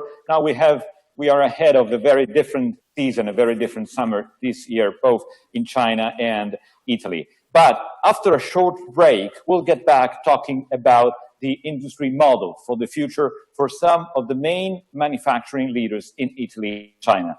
Just a short break. Stay tuned. We'll be back in a minute.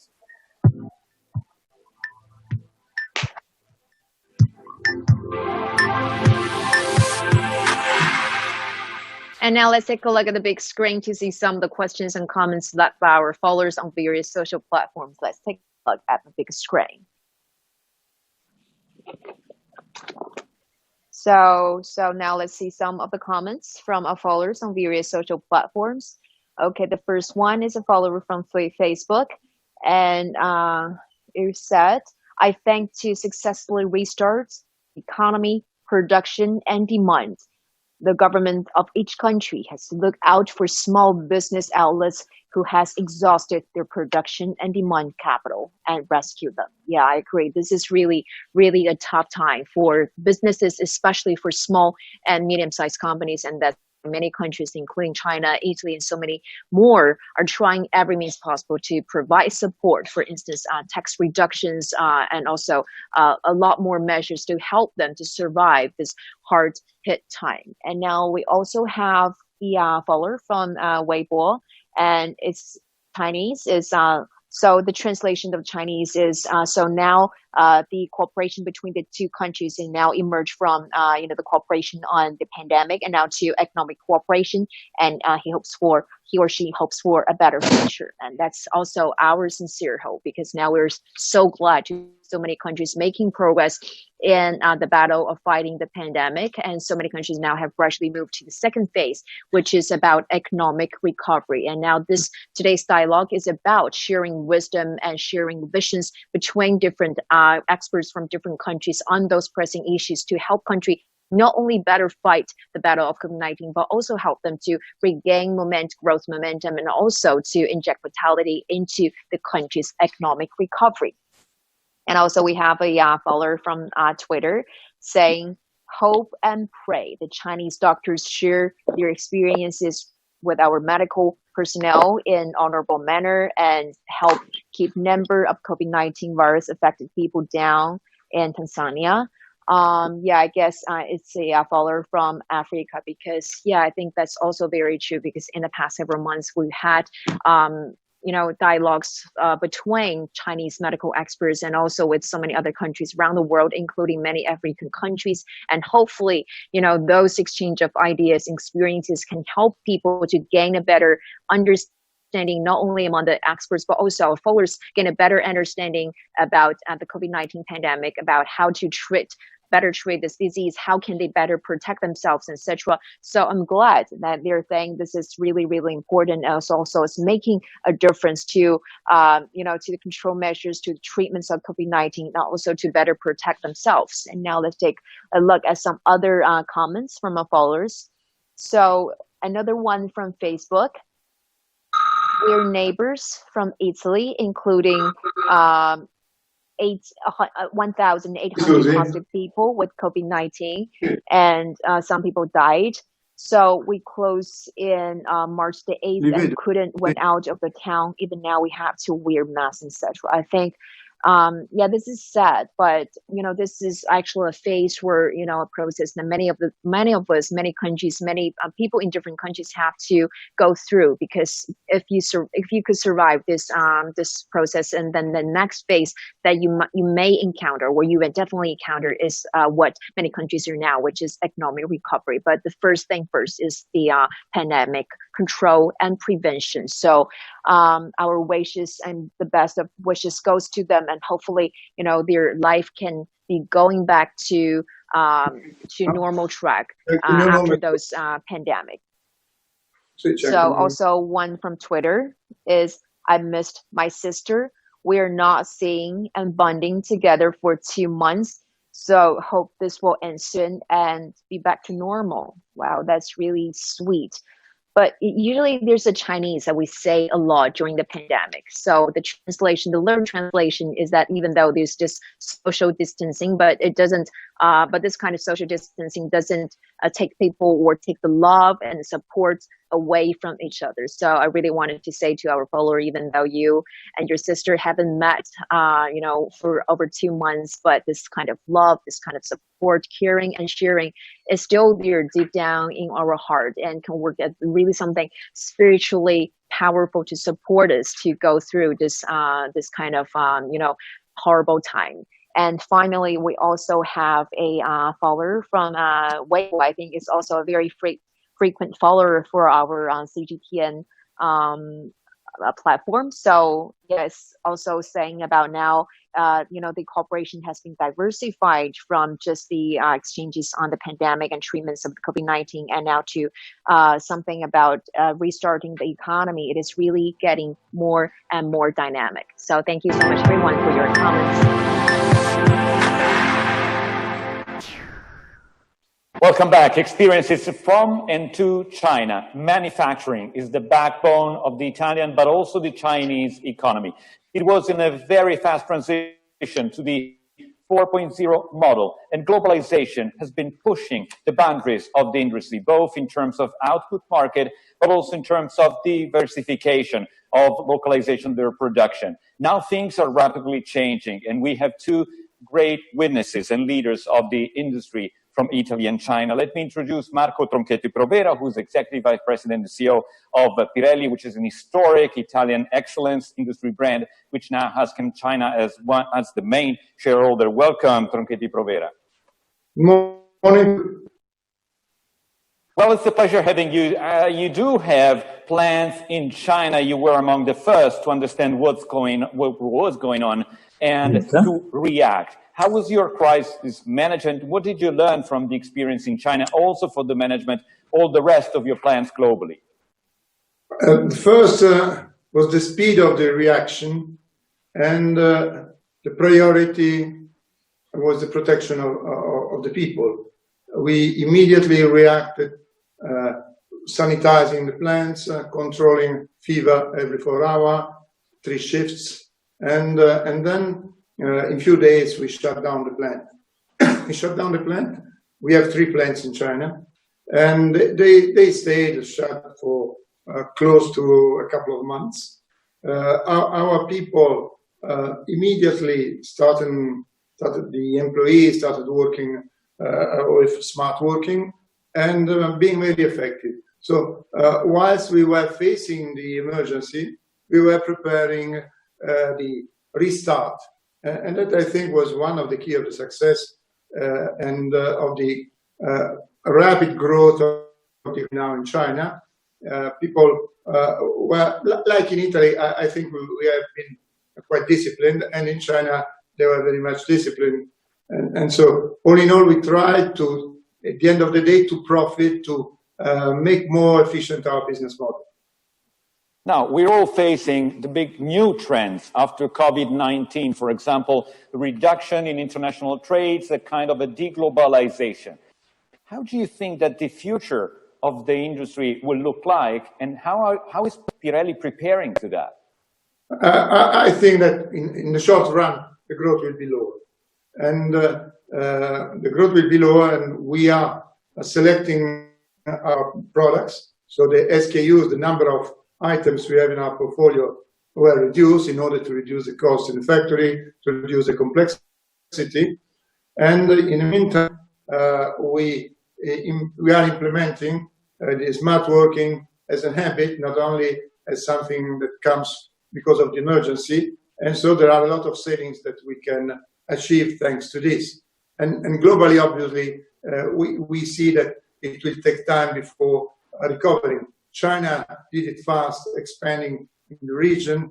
I think that the US is late because the emergency came later. Europe is a bit restarting, but anyhow, we are in a smaller world. Yeah, but what do you think can help us muddle through, navigate through this very tough recession we are going through? And is there anything that you saw in China or some of the measures that China took that can be useful also for the Italian recovery? What can speed up also the resilience and the speed of the recovery? I think that the injection of money and the support to the industry was very fast in China. We experienced it in 2008 after the Lehman crisis. The reaction of the country on the leaders was and is very fast. What we need is speed, because coming out of such a unique situation in which 4 billion people were stuck at home, we have to leverage on the will to restart, and China is leveraging on it. I think we are a bit slow, so we should act in order to guarantee that the access to money, both for consumers and industry, is immediate, is fast. So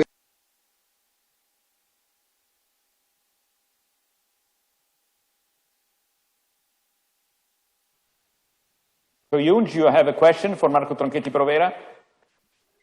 Well, yes, sir, because so now I think many of the Italian automakers or manufacturers are now going through some of the hard times. So in your opinion, what are some of the key things in this process? Is it about labor? Is it about innovation? Or is it about capital? What do you think are most important things and factors for a company to survive, especially for a manufacturer company? In the short run, is access to money. The cash flow is zero for the automotive industry. And we are talking about companies that are burning billions of cash every month. So injection of money and also an adequate project to let the industry restart, not only focusing on the innovation, but we have to keep in mind that these factories are running traditional models. So we have to combine well a mix between support to the existing stocks and existing production and support for the growth of innovation. So we cannot only play on innovation, otherwise we really have huge problems with traditional factories. Well, Marco Tronchetti Provera, lastly, how about the supply chain? You relied on a very global supply chain. Do you think there will be deep, profound changes in this? And how about the future also of your investment between Italy and the global market and China? Luckily, we already had a policy to have a production based on a 80% local production, and no major links in the supply chain between the different regions. Obviously, for a number of industries, not like like it is for us. And all the platforms are built together with the globalization, and so they are integrated. The reduction of the size of the global market will affect everybody. I think that what we should do is to rebuild multilateral bodies and to sit around the table and see how to promote global growth, because we need global growth. There is more of that on top of any region of the world. Without a huge growth, we cannot sustain the economy and create new jobs. I think we need new multilateral bodies in which Europe, US, China, and Russia are playing a common game to get wealth for people. I think that this continuous confrontation on trade is very dangerous for people, because at the end of the day, who suffer are people. Today we are comparing experiences and also solutions between Italy and China. You are very expert of the relation between the two countries. Do you think that this relation can be a leverage to strengthen the recovery in the future, where the opportunities are and where new challenges are ahead of us? I think that the great opportunity is for Europe to be, let's say, the third element that help recreating understanding between China and US. Everybody will profit of it, and I think even Italy can do something obviously directly with China, but the real game is between Europe, China, and US. Without an intervention of Europe as a major player in the arena, I think that we can do something, but we can never be as effective as we could be if we leverage on an agreement between Europe, US, and China. Are you happy with what you're doing regarding that? I think that Europe now, for the first time since decades, is acting properly in order to support a reshaping of Europe, because it's not only an intervention on the PCE side, but it's also a support coming from the balance sheet of Europe and from the Commission. So this is the first time in which we are combining monetary policy and economy policy. That's the beginning. If we leverage on it and we go ahead and we play a game in the geopolitical game, if we are a player in the geopolitical game, I think that Europe could help a lot creating a better understanding. Well, thanks again, Marco Tronchetti Provera, CEO of Pirelli. Thank you. Thank you. So I know we do have another important guest from the industrial scene in China. Mm-hmm. That's Andrew. Now let's welcome Mr. Zhang Ran, who's the partner and also CFO from WM Motor, which is one of the really fast-growing model makers here in China. First of all, Mr. Zhang, can you share with us some of the measures and some of the moves that have been taken by the company during the pandemic in order to survive this hard-hit period? Hi, Ms. Zhao, and hello, Mr. Cabrini. It's nice to be here. It has been a pretty hard hit for all of us in the Chinese auto industry in the past few months, particularly in the beginning of the pandemic, in the first quarter. As for the whole industry, I think year on year, in the first quarter, we experienced over 40-50% drop in volume and revenue as the whole industry.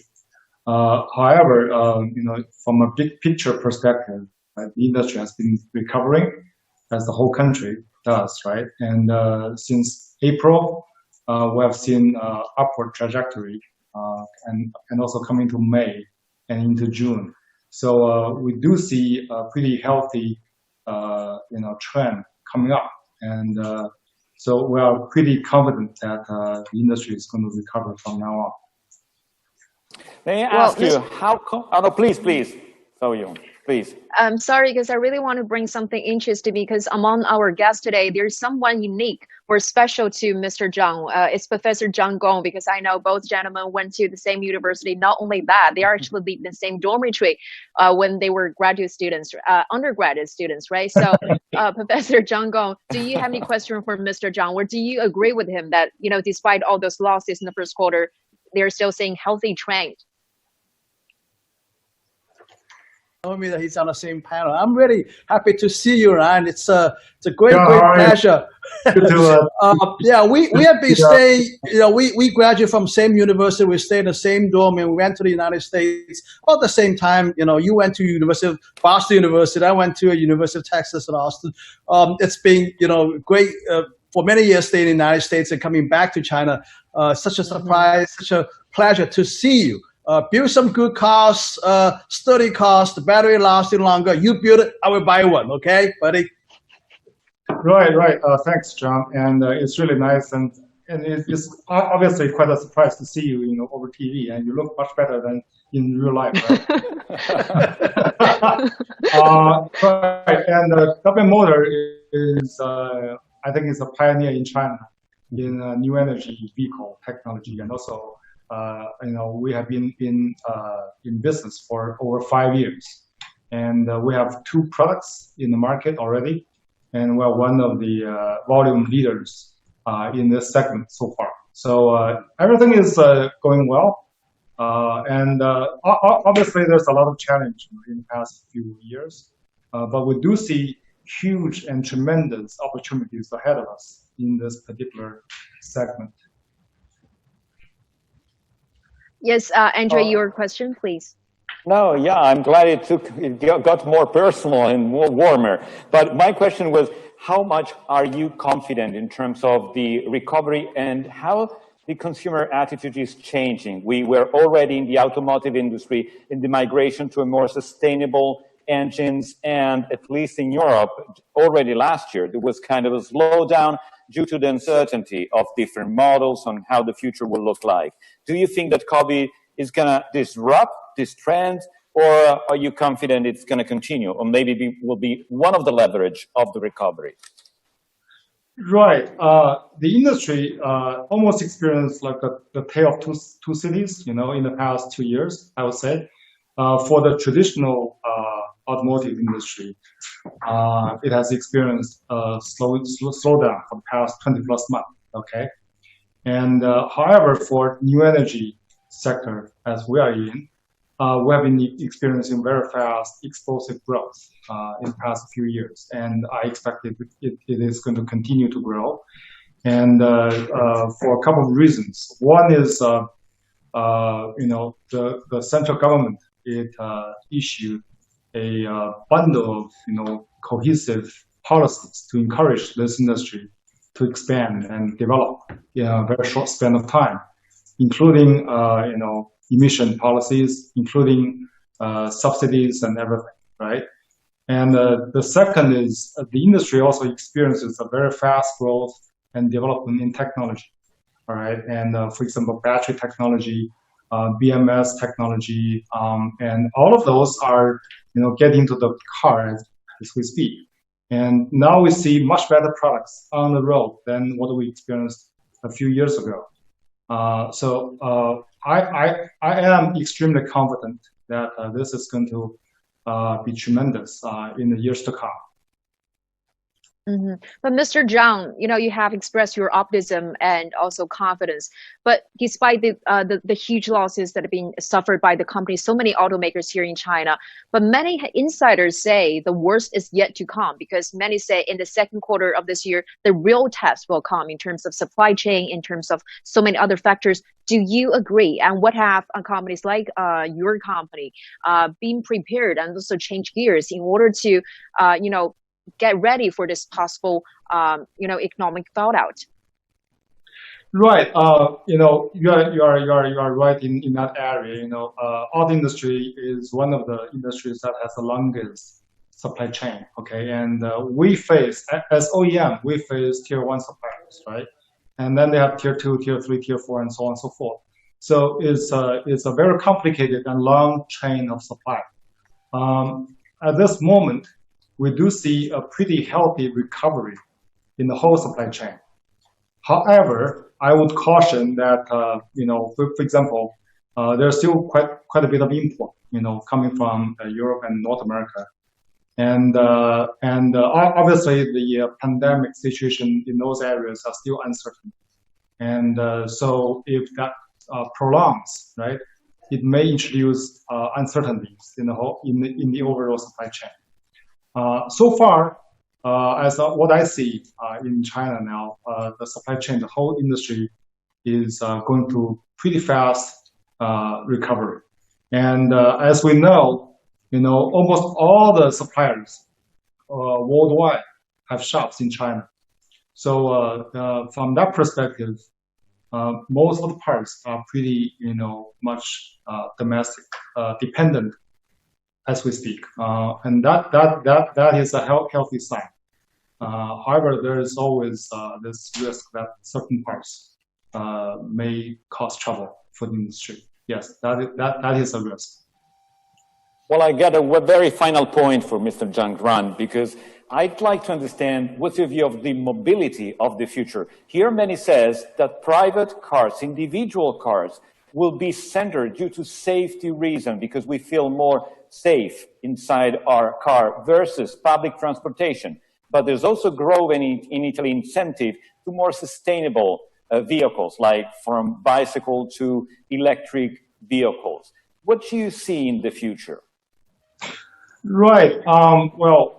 There's always a short-term and long-term perspective, right, as the economists would like to say. And for short-term, what I expect could be something similar to what we experienced in 2003, over the SARS, outbreak. And after the SARS outbreak, the industry experienced very dramatic recovery, almost explosive recovery, right? And part of that is due to people quite concerned about, sharing public transportation and so on and so forth. And we see similar things as of today. There are a lot of people, that are concerned about, all of these COVID-19 issues. And so they choose to drive to work and back to home. And so that's why you see quite a bit of a traffic jam on the highway, and even more severe than pre-pandemic period in some cities. So that's a short-term issue, and so there could be a drive for demand, right, for passenger vehicles.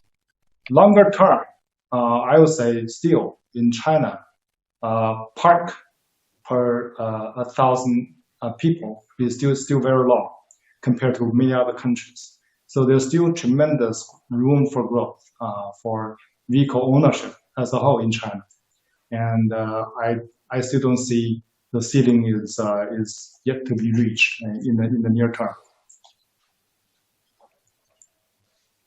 All right, thank you so much. Thank you. Thank you so much, Mr. Zhang. And with that, we're going to move to the next guest, who's now in telecommunications sector. So now I'd like to introduce to you Mr. Thomas Mel, who's the CEO of Huawei Italy. Hello there, Mr. Mel. Well, first of all, can you share with us what this pandemic mean to you? Does it mean that we need 5G more than ever in terms of the changing landscape of telecommunications globally? Well, during this pandemic period, we have already seen a lot change. I see this is also a way when we have the meetings, we are supposed to have a roundtable, face-to-face meetings. But now everything is online. It's not only meetings, but also online education, online healthcare. Everything come to online. So I have to say, online becomes a new normal, and which bring a very huge demand to the telecommunication infrastructure. And when I talk to my customers, they all come back to me and say, my traffic have already increased more than 30%, 40%. So that's also the new normal. And also, luckily, now government invests more funds into the ICT infrastructure. I think this is also very positive news. If we come back to the 5G, we do see a huge demand on 5G, but it's not because of the traffic, because of the bandwidth, but also due to the new features like low latency and also the massive connections. We have already seen the 5G have already been used to for example, ambulance. When the patient is sent to the hospital, on the way, the immediate care and also treatment can be done Meanwhile, also 5G already connect with the drone and the robot to provide the patient with the stuff and also medicines without the contacts. And also, Mr. Mao, I think many people may agree with you, this urgency, and the need for 5G, but they have concerns and doubts. For instance, the safety issues and also this kind of mistrust between different countries when applying the technology of 5G. What is your answer to them? Well, my point of view is that because I have technical background, 5G is even more safer than 4G. And everyone, we use 4G, 2G, 3G, 4G. Do we have questions about safety, about security? No. Why suddenly, 5G become issue on the security? So we have to come back to the nature. So for us, why I said the 5G is even more safer, more secured than 4G, because for example, some features, now 5G use 256 bits encryption, and which require the most advanced quantum computers to decrypt for more than 1 billion years. And another example is about, due to the end-to-end protection. So for the roaming, 5G is even more safer than 4G. Anyway, this is technical details. Let me come back to the nature of the question.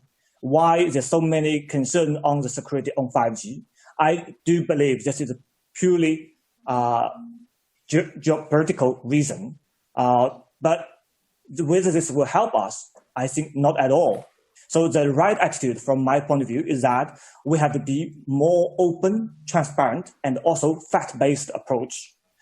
Like in our Europe Transparency Center, here is not only to show the end-to-end cybersecurity, but also allow if the third parties want to test the source code, we say, okay, you can test source code.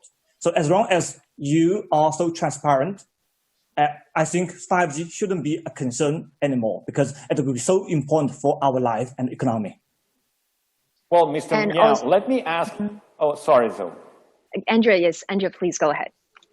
Yeah, during the lockdown in these months, we've been interviewing many Italian telco CEOs, and they're pushing to speed up the process to migration towards 5G. But all the concerns you were mentioning in terms of trust and safety are apparently slowing down the process. Now, these big names in telcos, they invested a lot of money in license bidding here in Italy. Do you forecast any kind of delay in the rollout of 5G in Italy? Where are you in kind of also talks with the Italian government on this? Well, we do see a latest, update is that not only in Italy but also in a lot of European countries, we have already heard the horrible news. Someone attacked the 5G sites, and even burned the 5G sites. And also in Italy, we also heard there's almost about 400 cities. They have already joined some associations to delay the 5G deployment in Italy. I do see this kind of factors definitely will bring very negative impact for the 5G rollout in Italy. Again, I want to say we are actively, keep communication with our customs and also the regulators because we have to share with them more details, support them to talk to the public and also to the right stakeholders to see why 5G is safe, why 5G will not bring any negative impact to the health, and also why 5G will have to be speed up if we don't want to be late to catch the opportunity from 5G. Well, Mr. Mao, I know you recently published a study about improving Italian digitalization, also promote the country's excellence. Can you just very, very briefly introduce to us a little bit on that front? Well, that's a part of our smart city strategy. Last October, we announced our strategy roadshow, and there we announced our smart city white paper. And there we also announced there's one scenario called smart healthcare. At that time, we have no idea. That's a start point to prepare, to tell people how technology and also healthcare can combine together to protect us. And then in this white paper, we explain to the audience how the importance of the connectivity, 5G, Wi-Fi 6, this kind of technologies. But meanwhile, also how to use data and how to build an intelligent operating center and use this intelligent operating center. We can know where is the virus, and also how to try to mitigate the risk of the virus. And furthermore, we also introduced about AI into the pandemic, and how to use AI for the diagnosis, and also how to use AI to detect the mask if you wear the mask, etc., etc. So there's a lot of interesting element inside this white paper. Okay, all thank right, you so much, again. Mr. Pnell. Thank you. Thank you. You're very welcome. So, Zoyun, I know that now we are going to an end with our show for the Chinese audience. In a few seconds after a short break, we'll be back for the Italian audience in Italian, trying to wrap up all the messages. But first, I want to hear what's your take on this. But I want to thank you so much and all the China Global Television Network to make this possible. It was the first time of a co-production between Italy and China. I think and hope it will be useful, especially for the business audience that's listening and thinking to how they to adapt their strategy to the new condition after COVID-19. We started our journey from the science and medical sector because it all will depend on how the outbreak will evolve in the near future. But then we went from luxury to manufacturing to travel and to retail to all the main sectors of the economy. I think there are some good news, obviously some concern ahead of us, but we try to find some new ideas. So Yun. You're absolutely right, Andrea. I think in phase one of the pandemic, seems everyone or every country is fighting so hard to find solutions to beat the battle of COVID-19. But now in the next phase, which is, let's say, phase two, everyone is trying or spare no efforts in finding every means possible to find also another kind of solutions to revive the country's economic development, and trying very hard to inject vitality into each country's economic growth. And I think we're really, really lucky today to have guests of business leaders, scholars, and scientists from China and Italy sharing their wisdom, sharing their insights and visions on some of the very, very pressing issues. And we always say that viruses knows no border, so does sharing and caring. So I think it is really dialogues, exchange of information and experiences like today that made our faith ever more stronger, that global challenges like this can only be tackled with international cooperation and solidarity. Thank you so much again to our guests from China, Italy, for your valuable time and your contribution. Thank you to our colleagues from Class CNBC. Thank you, Andrea, for your big help and support. So we'll have more to come, hopefully, in the upcoming months. So thank you and goodbye from China. Absolutely. Goodbye, Zoyun, and to all our Chinese audience this morning. Thanks again. We'll be back in a minute. Thank you and bye.